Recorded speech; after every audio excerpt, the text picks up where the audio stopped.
बहुत बढ़िया से सब कोई साथ देवे लागल ही, माए मन, बहन मन, भाई मन, सब कोई ऐसने साथ बना के रखो। एक और प्यार भरा गीत कर मजा लेते रहो। अपने कर बीच फिर से हैं हमारे कर भाई संदीप जी अपन बेहतरीन आवाज के साथ। चलो शुरुआत करब चमरू माली जी इनकर पूरा टीम अपन बेहतरीन संगीत से सजात है और बहुत बढ़िया गीत गावत है संदीप भाई। हम चाहबे का और गीत शामिल करवाए और इनकर बाद आधुनिक नागपुरी गीत कर साथ करब शुरुआत हमरे तैयार रहबे मिस्टर कुमार सतीश जी अपन खूबसूरत आवाज कर साथ।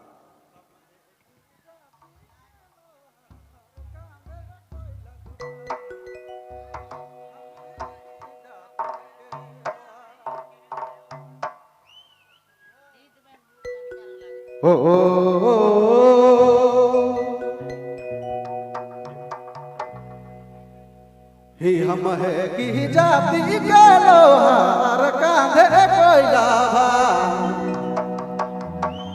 हम है कि जाति के लोहार,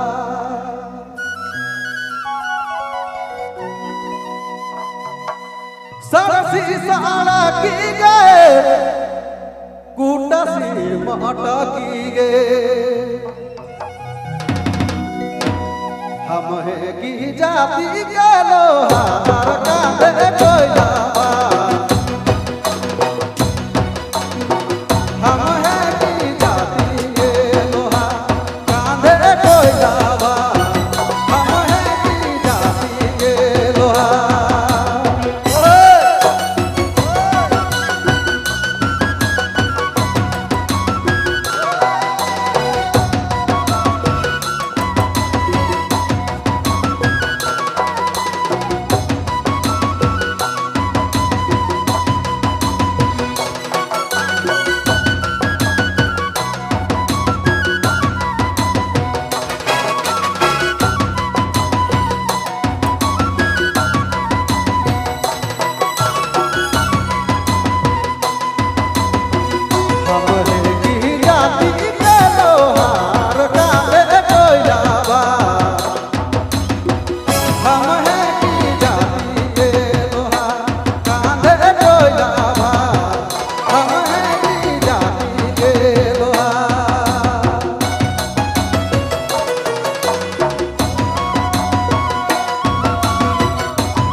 जाओगे बसरा बसरी गे बसरा जाओगे हम है की जाति के लोहार कांधे कोई लखवा हम है की जाति के लोहार कांधे कोई लखवा हम है की जाति के लोहार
नागपुरी फोकस यूट्यूब चैनल की प्रस्तुति।